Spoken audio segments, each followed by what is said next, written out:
नमस्ते बिहार, मैं हूं आपके साथ शिप्रा झा और बुलेटिन की शुरुआत कर लेते हैं बड़ी खबर के साथ। लोकसभा चुनाव को लेकर बीजेपी की तरफ से स्टार प्रचारकों की अब दूसरी सूची भी जारी कर दी गई है। बिहार के लिए स्टार प्रचारकों की सूची जारी हुई है। पीएम मोदी, बीजेपी अध्यक्ष जेपी नड्डा, गृह मंत्री अमित शाह, डिप्टी सीएम सम्राट चौधरी और विजय सिन्हा सहित कई नेता इसमें शामिल हैं।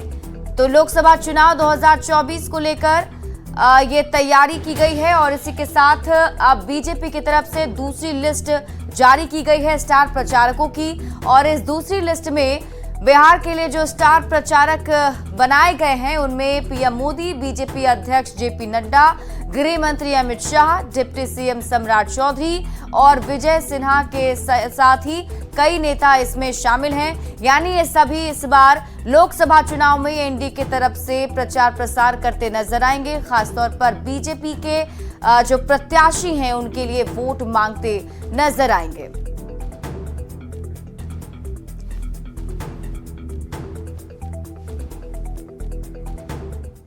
तो लोकसभा चुनाव 2024 को लेकर बिहार में चुनावी अभियान की शुरुआत प्रधानमंत्री नरेंद्र मोदी जमुई से ही कर रहे हैं। पीएम मोदी आज जमुई में खैरा के बल्लभपुर मैदान में बड़ी जनसभा को संबोधित करेंगे। आपको बता दें कि इसी मैदान से उन्होंने पिछले लोकसभा चुनाव 2019 में भी विशाल जनसभा को संबोधित किया था।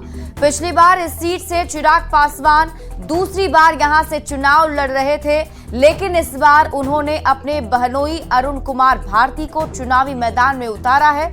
बता दें कि लोकसभा चुनाव में लोक जनशक्ति रामविलास के राष्ट्रीय अध्यक्ष और वर्तमान सांसद चिराग पासवान जमुई से नहीं बल्कि इस बार हाजीपुर से चुनाव लड़ेंगे। तो जमुई से पीएम मोदी के चुनावी अभियान की शुरुआत करने पर चिराग पासवान ने कहा है कि उनके लिए एक गर्व की बात है। चिराग पासवान से बातचीत की है हमारे सहयोगी विनीता मिश्रा ने। तो ये मेरे लिए, मेरी पार्टी के लिए और पूरे जमुई वासियों के लिए इससे ज्यादा सौभाग्य की और क्या बात होगी कि हमारे देश के, दुनिया के सबसे लोकप्रिय नेता हमारे प्रधानमंत्री आदरणीय नरेंद्र मोदी जी जब बिहार की धरती पर कदम रखते हैं, चुनाव प्रचार की शुरुआत करते हैं, तो उसकी शुरुआत सबसे पहले वो जमुई से करते हैं। और मेरे लिए भी ये बहुत सौभाग्य की बात है।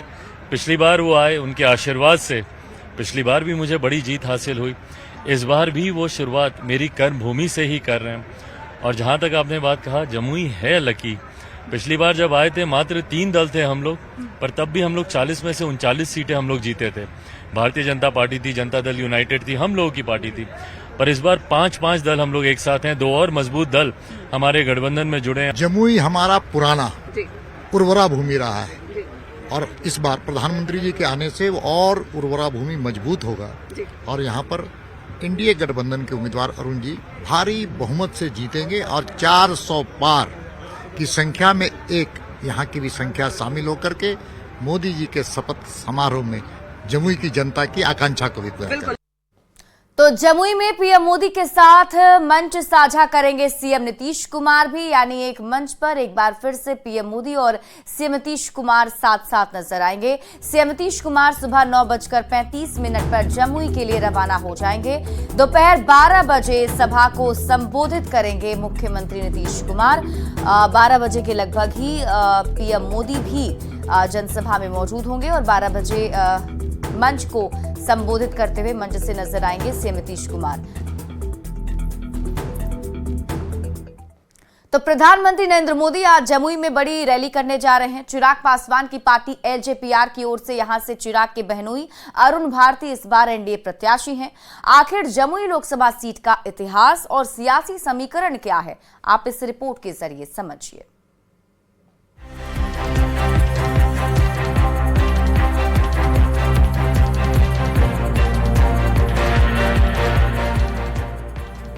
बिहार की राजधानी पटना से करीब 166 किलोमीटर दूर है बिहार का जमुई। ये वही जगह है जहां जैन धर्म के 24वें तीर्थंकर महावीर को ज्ञान प्राप्त हुआ। जैन धर्मावलंबियों के प्रमुख तीर्थ स्थलों में से एक जमुई बिहार की हॉट लोकसभा सीट में से एक है। अनुसूचित जाति के लिए आरक्षित जमुई लोकसभा क्षेत्र का गठन 3 जिलों जमुई, मुंगेर और शेखपुरा के इलाकों को मिलाकर हुआ। वैसे 1952 में जब देश में पहला आम चुनाव हुआ तो जमुई मुंगेर लोकसभा क्षेत्र का हिस्सा था। जमुई लोकसभा सीट पर पहला चुनाव 1962 में हुआ और जमुई के पहले सांसद बने कांग्रेस के नयन तारा दास। 1973 में जब परिसीमन हुआ तो जमुई लोकसभा सीट का अस्तित्व खत्म हो गया, यानी 1977 से लेकर 2004 तक के आम चुनाव में जमुई लोकसभा सीट अस्तित्व में नहीं थी।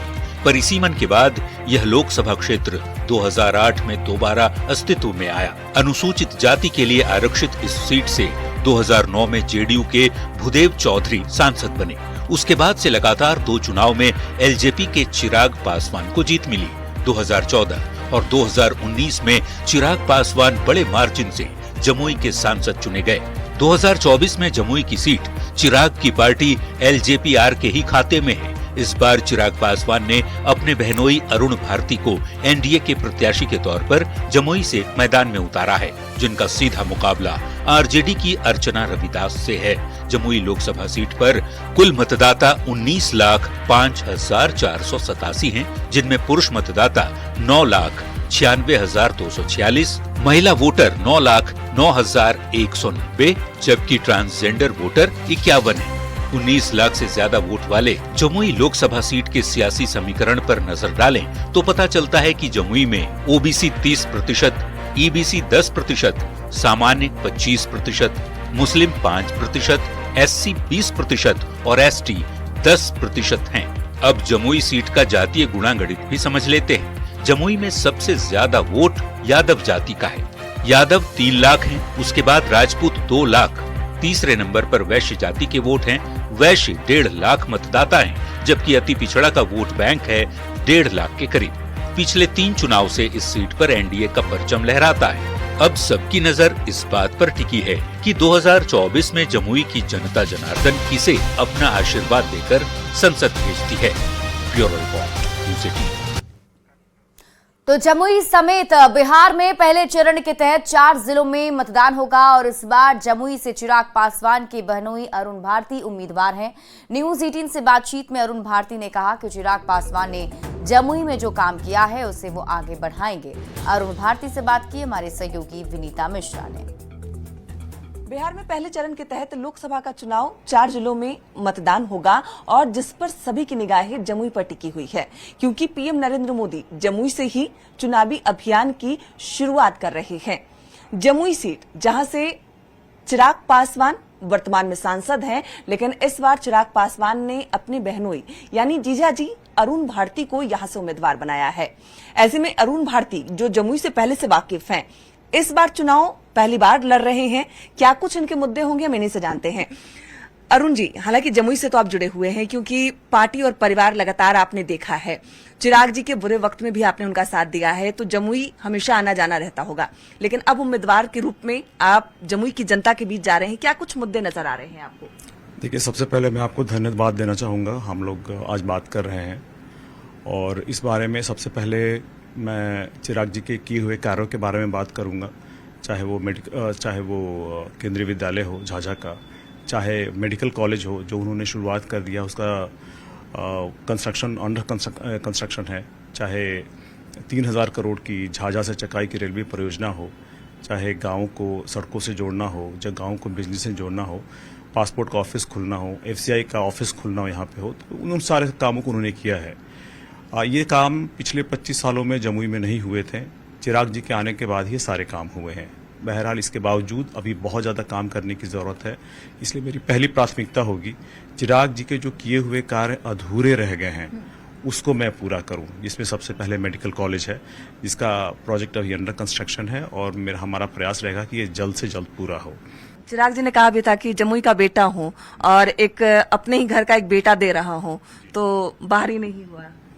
बिल्कुल बाहरी नहीं है। जब मैं यहाँ का बेटा बनने के लिए तैयार हूँ, मैं यहाँ काम करने के लिए तैयार हूँ। जमुई लोकसभा के निवासियों का मुझे उनका आशीर्वाद मिल रहा है, वो मुझसे अपनी समस्याएं बता रहे हैं, तो मेरी समझ में ये नहीं आ रहा है कि जो मुझसे ये सवाल कर रहे हैं ये कहाँ तक जायज़ है। कितना महत्वपूर्ण है, जिस क्षेत्र से आप उम्मीदवार हैं, पीएम नरेंद्र मोदी उसी क्षेत्र से बिहार में चुनावी शंखनाद कर रहे हैं।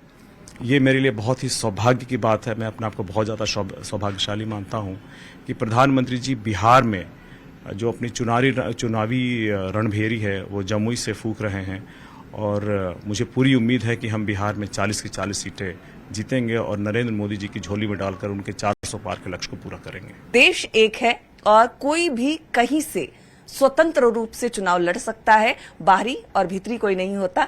जो जहां विकास का काम करे वो वहीं का बेटा होता है। कैमरामैन अजय दुबे के साथ विनीता मिश्रा, न्यूज़ 18 जमुई। तो पहले चरण में जिन 4 सीटों पर मतदान होना है वहां किनके बीच टक्कर है, अब हम आपको वो दिखाते हैं। सबसे पहले जमुई, जहां आज पीएम मोदी आ रहे हैं, तो हम आपको एक एक करके बताते हैं। 4 बिहार की लोकसभा सीट है जहां पर पहले चरण में मतदान होना है। सबसे पहले बात जमुई की करेंगे तो यहां पर अरुण भारती एलजेपीआर से उम्मीदवार हैं। अर्चना रविदास से इनका सीधा मुकाबला, आरजेडी की कैंडिडेट हैं अर्चना रविदास, जिनसे इनका मुकाबला होने जा रहा है। और अगली लोकसभा सीट गया है। जीतन राम मांझी जो कि हम के प्रत्याशी हैं, एनडीए समर्थित प्रत्याशी, और आरजेडी से कुमार सर्वजीत इनके सामने हैं। इन दोनों के बीच कड़ी टक्कर देखने को मिलेगी। अगली लोकसभा सीट है नवादा, जहां विवेक ठाकुर को बीजेपी ने उम्मीदवार बनाया है। एनडीए के उम्मीदवार है विवेक ठाकुर, तो वहीं आरजेडी से श्रवण कुशवाहा इन्हें टक्कर देते हुए नजर आएंगे। और इसके साथ ही चौथी लोकसभा सीट जो है औरंगाबाद की, जहां से सुशील कुमार सिंह बीजेपी के कैंडिडेट हैं और इनके सामने अभय कुशवाहा आरजेडी से उम्मीदवार हैं। तो बिहार दौरे से पहले बीजेपी कार्यकर्ताओं को वर्चुअली संबोधित करते हुए पीएम मोदी ने एक बड़ा टास्क सौंप दिया है। प्रधानमंत्री नरेंद्र मोदी ने बिहार के बीजेपी कार्यकर्ताओं से आह्वान किया है कि राज्य के लोगों को जंगल राज की याद दिलाएं। तो लोकसभा चुनाव से पहले जो बुजुर्ग लोग हैं गांव, वो अपने पुराने अनुभव बताएं कि जंगल राज में क्या क्या होता था, कैसी मुसीबतें थी।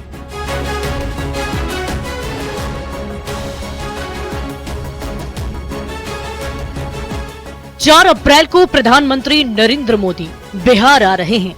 जमुई में रैली कर मोदी एनडीए के चुनावी प्रचार का शंखनाद करेंगे। उसके पहले 2 अप्रैल की शाम को पीएम मेरा बूथ सबसे मजबूत कार्यक्रम के तहत बीजेपी कार्यकर्ताओं के साथ वर्चुअली जुड़े और बीजेपी कार्यकर्ताओं को एक बहुत बड़ा टास्क दे दिया। प्रधानमंत्री नरेंद्र मोदी ने बिहार के बीजेपी कार्यकर्ताओं से आह्वान किया है कि वो राज्य के लोगों को जंगल राज की याद दिलाएं। साथ में लालू राबड़ी राज और सीएम नीतीश के नेतृत्व वाली एनडीए सरकार के बीच भी फर्क बताएं।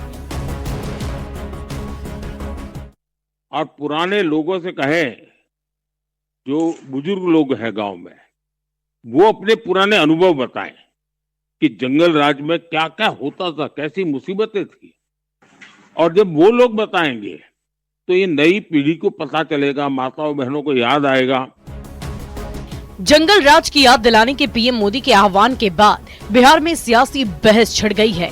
जेडीयू ने पीएम मोदी के इस चुनावी मंत्र का स्वागत करते हुए लालू राबड़ी राज पर निशाना साधा है, तो दूसरी ओर आरजेडी ने प्रधानमंत्री के बयान पर सवाल खड़ा करते हुए पलटवार कर दिया है। जंगल राज से बिहार को बचाकर इतना आगे लाई है।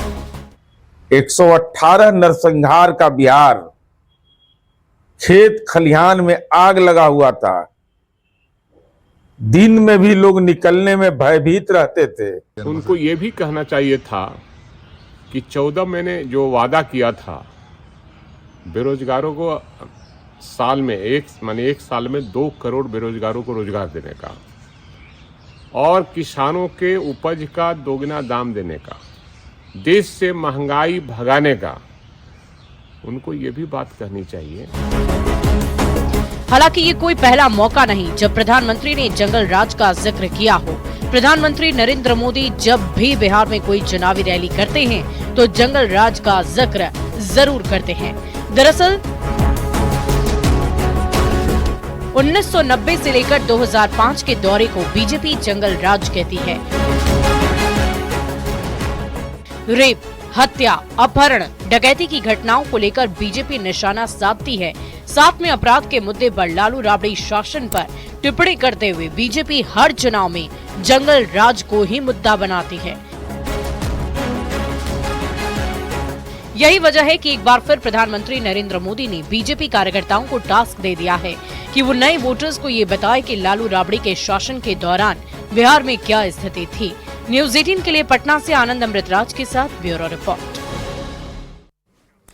तो लोकसभा चुनाव से पहले इंडिया अलायंस में सीटों के तालमेल को लेकर देरी हुई और अब सीट शेयरिंग के बाद विपक्षी गठबंधन के भीतर बागियों ने मुसीबत खड़ा कर दी है। पूर्णिया सीट छोड़ने को पप्पू यादव तैयार नहीं है तो सिवान से दिवंगत सांसद मोहम्मद शहाबुद्दीन की पत्नी हिना शहाब ने निर्दलीय ताल ठोकने का ऐलान कर दिया है। पहले से ही कटिहार और नवादा सीट पर अपनों ने नाराजगी जता दी है। तो ऐसे में सवाल यही है कि क्या इंडिया अलायंस का खेल बिगाड़ेंगे बागी।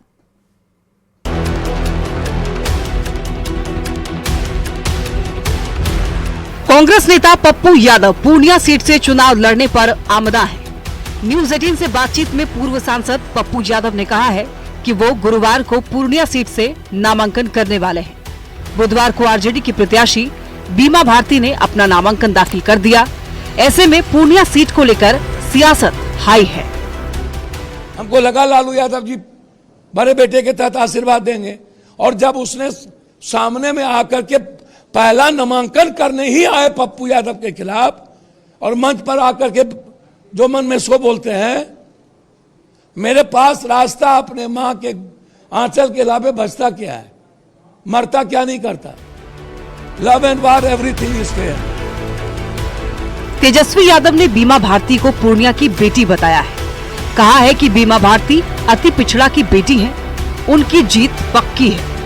और हम लोगों को पूरा भरोसा है कि बीमा भारती जी की जीत होगी। वो अति पिछड़ा की बेटी है और साथ ही साथ पूर्णिया की बेटी है, तो हम लोगों ने उनको उम्मीदवार बनाया। आरजेडी के खाते में गई पूर्णिया सीट से पार्टी उम्मीदवार बीमा भारती ने बुधवार को नामांकन किया तो गुरुवार को पप्पू यादव भी नामांकन का पर्चा भरने वाले हैं। तो ऐसे में सवाल यही है कि क्या पप्पू यादव कांग्रेस पार्टी से बगावत करेंगे। इधर सिवान लोकसभा सीट से दिवंगत सांसद मोहम्मद शहाबुद्दीन की पत्नी हिना शहाब ने निर्दलीय चुनाव लड़ने का ऐलान कर दिया है। हिना के इस ऐलान के बाद आरजेडी की टेंशन बढ़ गई है। हिना शहाब ने दिवंगत सांसद मोहम्मद शहाबुद्दीन के निधन के बाद उनकी अनदेखी करने का आरोप लगाया है। तो उन्होंने साहब ने जो लकीर खींच दी विकास की, जिसपे हम सब लोगों को बहुत गर्व है कि हम सिवान के हैं। और ये सिवान परिवार परिस्थितियों के कारण, जैसे कि उन्हें सिवान शहर से दूर होना। बात सिर्फ पूर्णिया और सिवान तक ही नहीं, कटिहार से तारिक अनवर को टिकट दिए जाने से आरजेडी के राज्यसभा सांसद अशफाक करीम नाराजगी जता चुके हैं। तो नवादा लोकसभा सीट से राजबल्लभ यादव के भाई विनोद यादव आरजेडी की ओर से टिकट नहीं मिलने के बाद निर्दलीय मैदान में उतर भी चुके हैं। तो ऐसे में सबसे बड़ा सवाल ये है कि क्या इंडिया अलायंस का खेल बिगाड़ेंगे बागी। न्यूज 18 के लिए सिवान से मृत्युंजय और पटना से अमित कुमार के साथ ब्यूरो रिपोर्ट। लोकसभा चुनाव में चर्चित पूर्णिया लोकसभा क्षेत्र से आरजेडी प्रत्याशी के रूप में रुपौली विधायक बीमा भारती ने अपना नामांकन पर्चा दाखिल कर दिया है।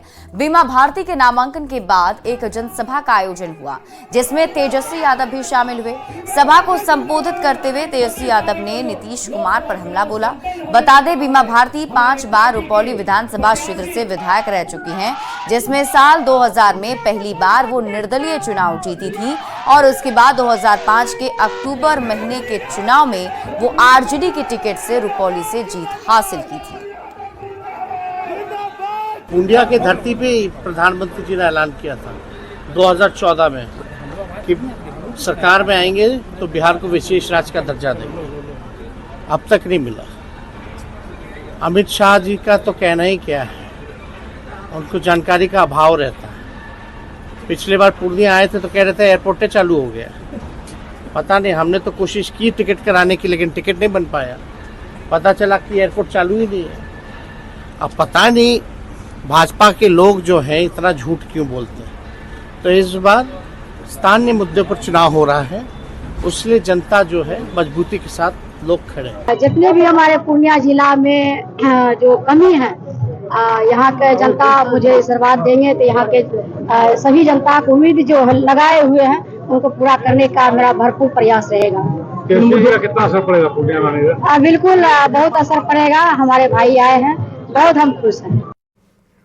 पूर्णिया के रंगभूमि मैदान में बीमा भारती के नामांकन के बाद सभा चल रही थी और उस सभा में तेजस्वी यादव भी मौजूद थे और तभी कुछ समर्थकों ने तेजस्वी यादव के सामने पप्पू यादव के समर्थन में नारे लगाने शुरू कर दिए। हालांकि वहां मौजूद पुलिसकर्मियों ने नारेबाजी कर रहे समर्थकों को मना किया, लेकिन लड़के लगातार नारेबाजी करते रहे और काफी देर तक ये सिलसिला चलता रहा।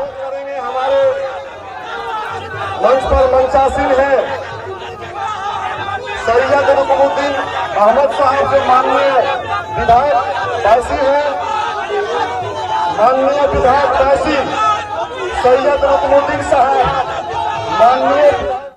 तो पूरे देश में आचार संहिता लागू होते ही निर्वाचन आयोग की टीम और पुलिस एक्शन में आ चुकी है। निर्धारित राशि से ज्यादा पैसे लेकर चलने वालों को रोककर पूछताछ की जा रही है। जिनके पास लेन देन से जुड़े कागजात नहीं मिल रहे, उन्हें हिरासत में भी ले लिया जा रहा है और कैश को टीम जब्त कर ले रही है। गोपालगंज में टीम ने अब तक करीब 32 लाख रुपए कैश जब्त किए हैं। अगर आप भी निर्धारित राशि से ज्यादा कैश लेकर सफर कर रहे हैं तो आपको हमारी ये रिपोर्ट जरूर देखनी चाहिए।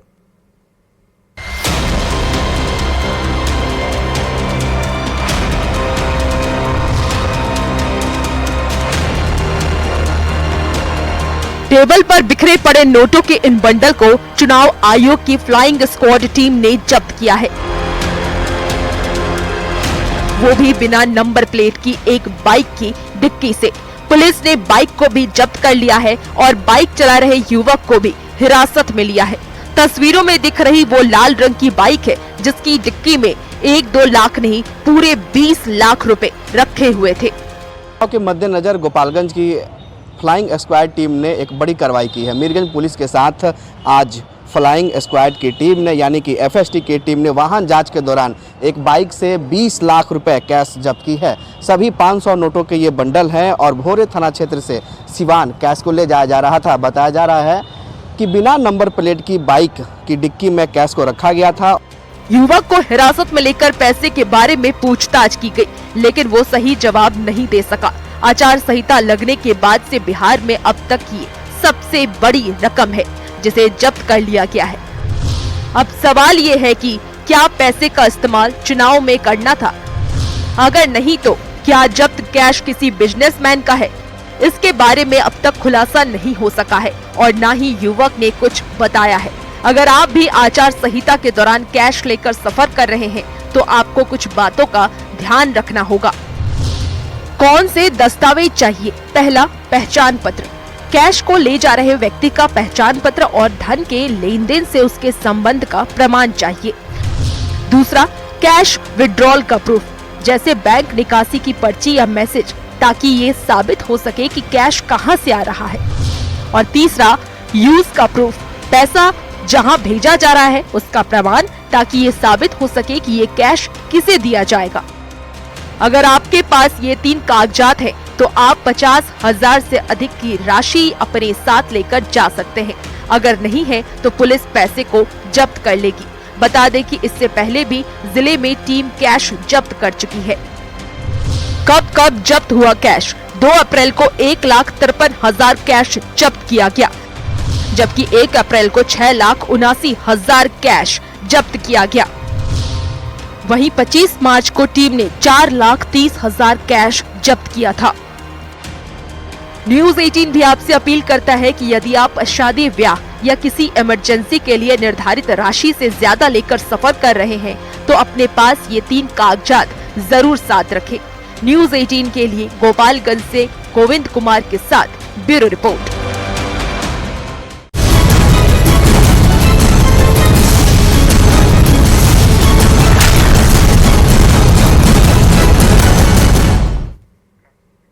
और यहाँ रुक रहे एक छोटे से ब्रेक के लिए, कुछ खबरों के साथ जल्द लौटते हैं वापस।